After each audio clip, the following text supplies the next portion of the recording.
Good morning, pinagpalang umaga, kalayang kabuhayan. Tayo'y tapos na magkudkod na niyog. Ang ating lulutuin po ngayon ay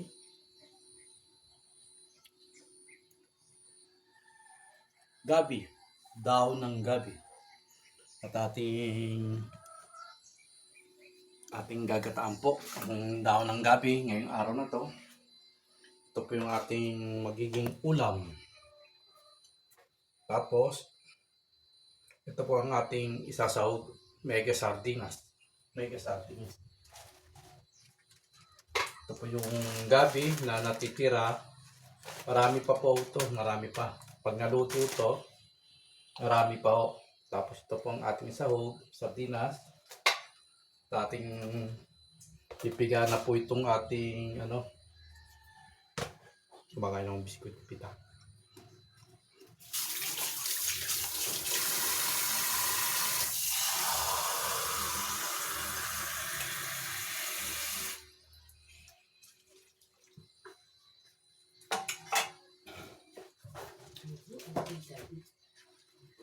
Ayo o kayo? Ano ang...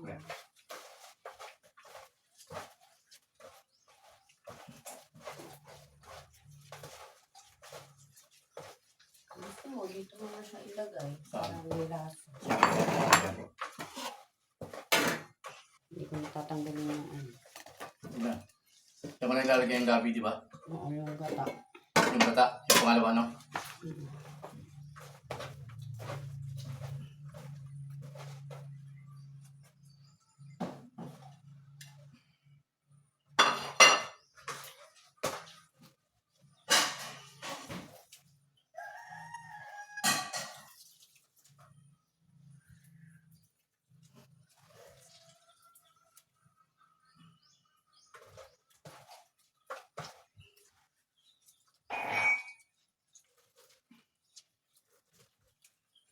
Oras na ba? Alas 11 na, no? Alas 12 na. Ay, saglit lang maluto ito. Dahil lang maluto ito. Hindi naman Marami ba yung maigi? Kaya nga, siyempre luluto yung maigi.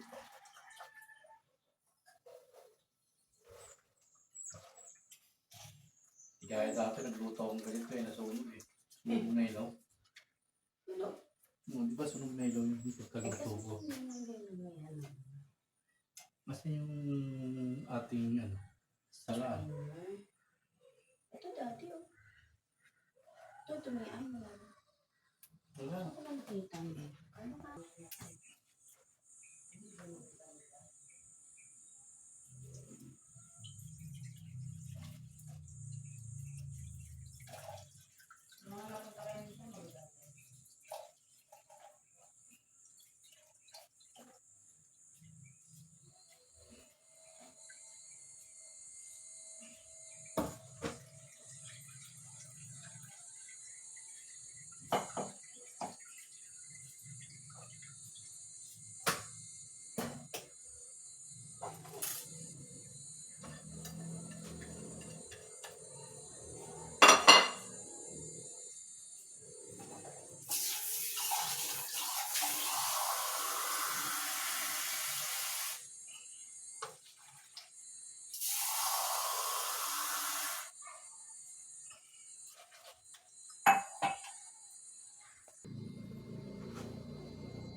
Okay lang ito pinaglutuan ng hipon, no?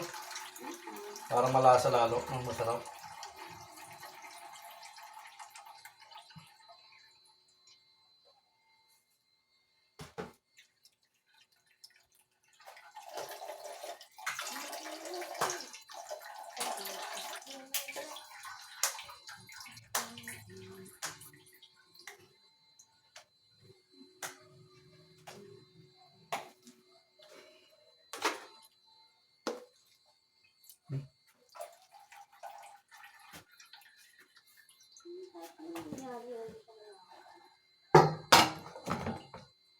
Alin? Okay na yung ano.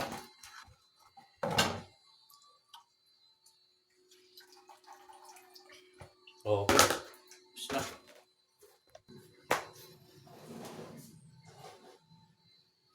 Pag kumukulo-kulo-kulo na, ilagay mo na to. Ay mag-iwa muna tayo ng bawang para ihalo natin doon sa gabi. Daon ng gabi. Siyempre dapat pino para masarap. Hindi natin malasahin yung bawang.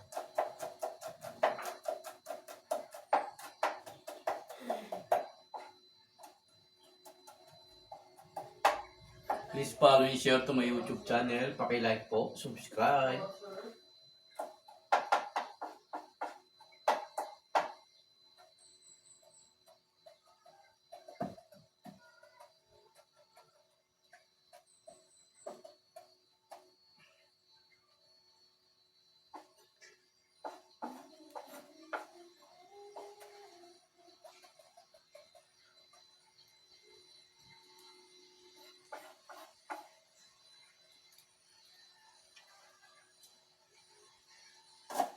Kunting luya. Ito lalagyan po natin ng luya, konti lang.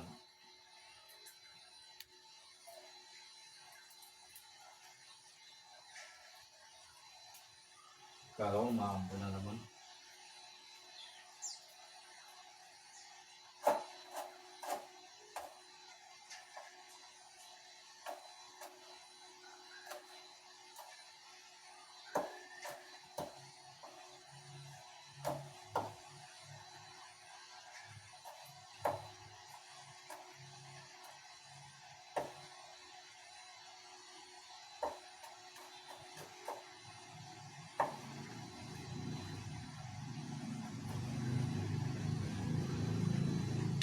Lalagyan natin itong konting luya tsaka konting bawang. Ito na po. Papakita ko po sa inyo. Ito po, bawang. Tsaka luya. Tsaka ito po yung sardinas. Halog-halogin natin ito.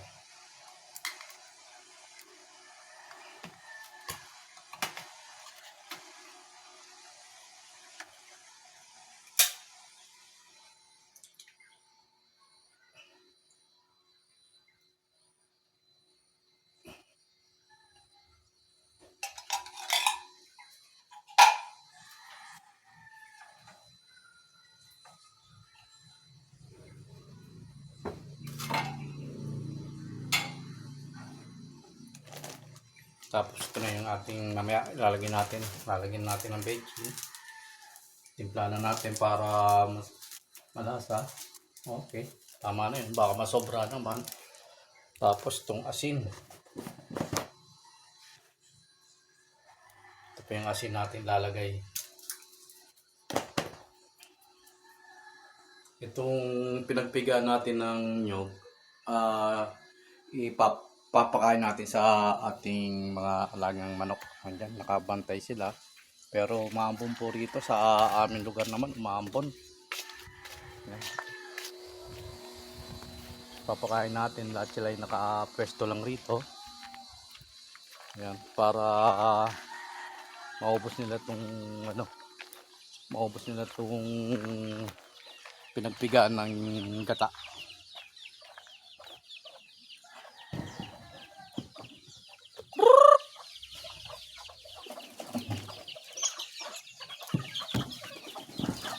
Yan po yung ating mga manok.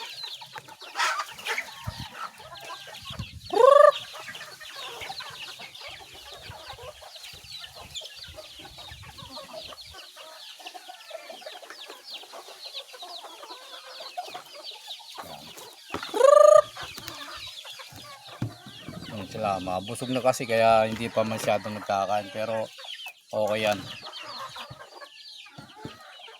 Ayan. Hindi naman nasayang yung ating pinagpigaan ng nyog dahil sinapoy natin sa mga alagang manok at hindi sila gumagala dito pa dahil mga busog pa ho sila. Kaya isang tawagan mo lang, lapitan agad sila. At babalik na tayo sa ating nilulutong gabi. Baka masunog. Please follow and share to my YouTube channel. Paki-like po, subscribe. Kalayaan Kabuhayan. Good morning po. At tayo babalik na ng bahay natin para tignan natin yung ating nilutong daon ng gabi. Ilalagay natin itong daon ng gabi.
Lagyan natin sili, no? Para masarap. Kailangan wala sili ron. Kulay green pa ng sili ron.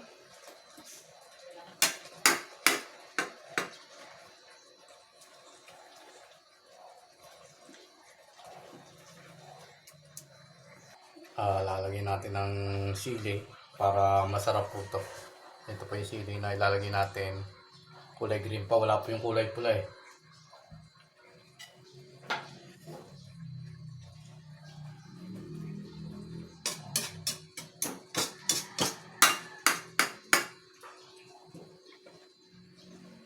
Okay, maya maya lalagyan na natin yung tunay na gata.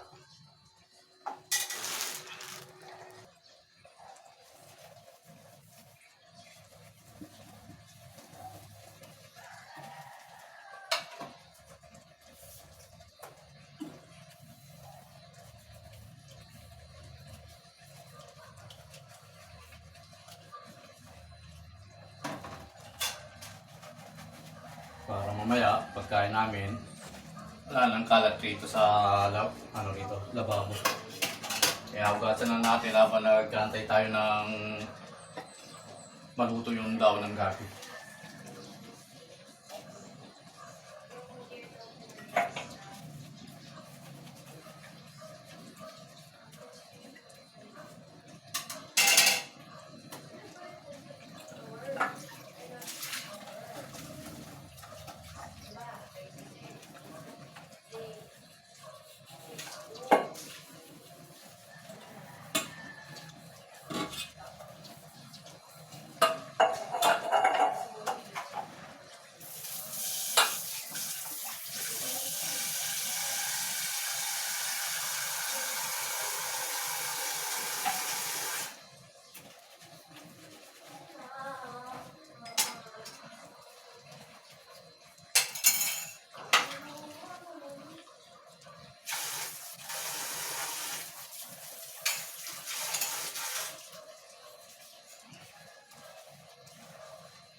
Ito yung nabili ni Mrs. na gripo sa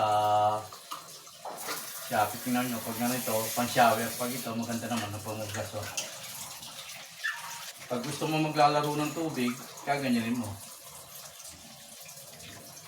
Yan. Kung maglaro ng tubig, ganyan gawin mo. Pag gusto mo naman buo, yan, buo yan. Buo yung tulo.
Tingnan natin muna niluluto natin daw ng gabi.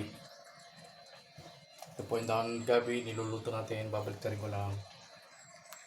Ilalagay na natin itong kakangkata, ayan na po.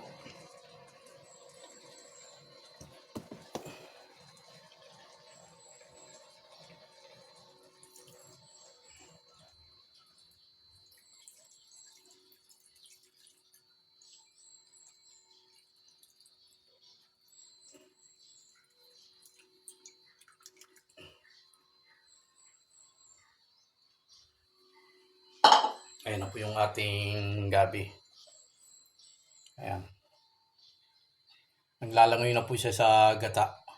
Pero patutuyuin pa natin yan. Magmamantika pa yan para masarap ang luto. Masarap ang luto ng gabi pag nagmamantika po yung gata na nilagay natin. Masarap ang kain natin. Ito ate, tatapusin ko muna itong ginagawa ko para wala na akong gasang rito.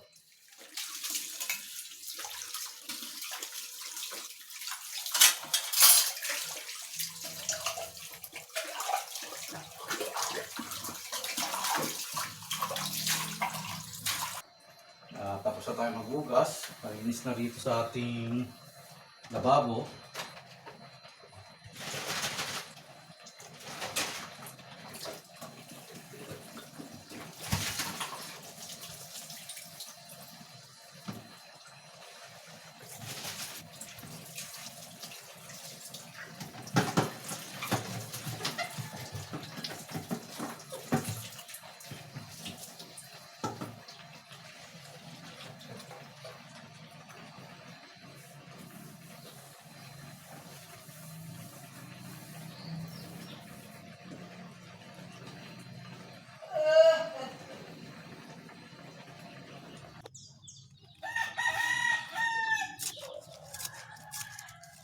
Habang nagantay tayo sa gabi na niluluto natin, nagputol tayo ng sanga nito at itutusok rito, itatanim dahil maganda ito mo. Kulay dilaw pang dahon. Kaya hindi ko alam kung anong halaman to eh.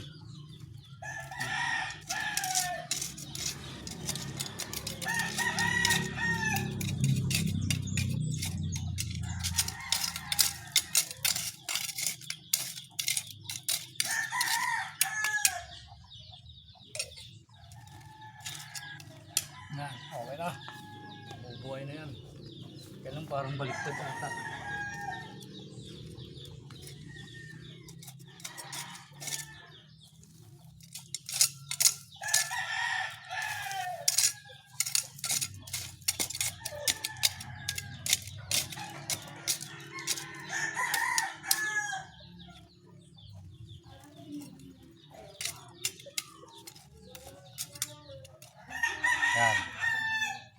Okay na. Ayan, nakapag-tanim tayo ng isang sanga ng dahon halaman habang nagluluto tayo ng dahon ng gabi. Mabuhay naman yun. Ganun yun, no? Napapakita ko po sa inyo. Ayun pong dahon na yan, ayan. Ayan ang kulay dilaw po. Ayan. Ayan. Ito pa po. Oo. Tagulan na ngayon, mabilis tumubo yung dahon na yon, yung halaman na yon. Ano bang halaman yon, mami?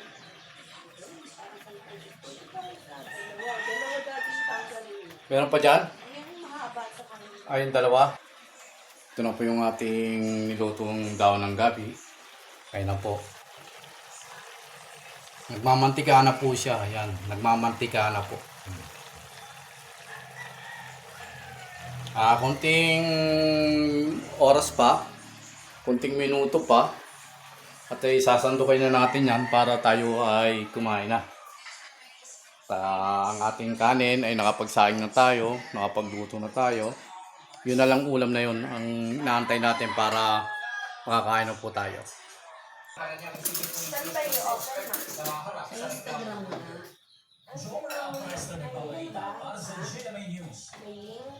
Nakalagay dun sa sa my day nila. Open on Instagram. Nakakain na kami.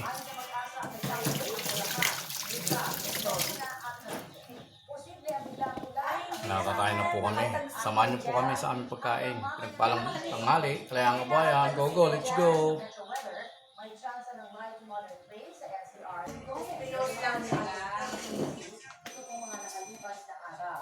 Bumukas na po ito ng Philippine Area of Responsibility kahapon. Sa gitna ng masamang panahon kahapon, nagsumbahan ang utang ng poste ng kuryente sa mga bandong lokal. Bumambala ang mga poste sa kalsada ng barangay Taliran at Papo. Ayon sa Meralco at sa lokal na pamahalaan, nakaranas ng malakas na hangin at ulan sa lugar, kaya natumba ang isang poste na sinundan ng 8 iba pa. Nasa 3 customers ang naapektuhan ng brown house. Naibalik din ang supply ng kuryente matapos maitayo ang mga poste. Ayon sa Bundong Municipal Disaster Risk Reduction and Management Office, walang nasaktan sa insidente. Green na green pa Sa yung mangga. Sultan Kudarat, nawasak ang ilang bahay kasi ng nagugitang malakas na hangin at ulan Hanap niyo sa po. barangay Galean. Sarap yung Ligtas mango. naman ang mga nakatira roon na nanunguyan ng muna sa kanilang kaanak. Pinagdapan naman ng baha ang isang marisa sa barangay Apple Biangan sa Malungon, Sarangani. Kasunod yan ang malakas na ulan. Ayon sa may-ari, halos walang natira sa kanilang may 60 hektaryang taniman na bago pa lang namumunga. Langit. Bagong luto. Sa Davao City, pinasok ng baha ang ilang bahay sa bahagi ng barangay Tumangin kasunod ng malakas na ulan kahapon.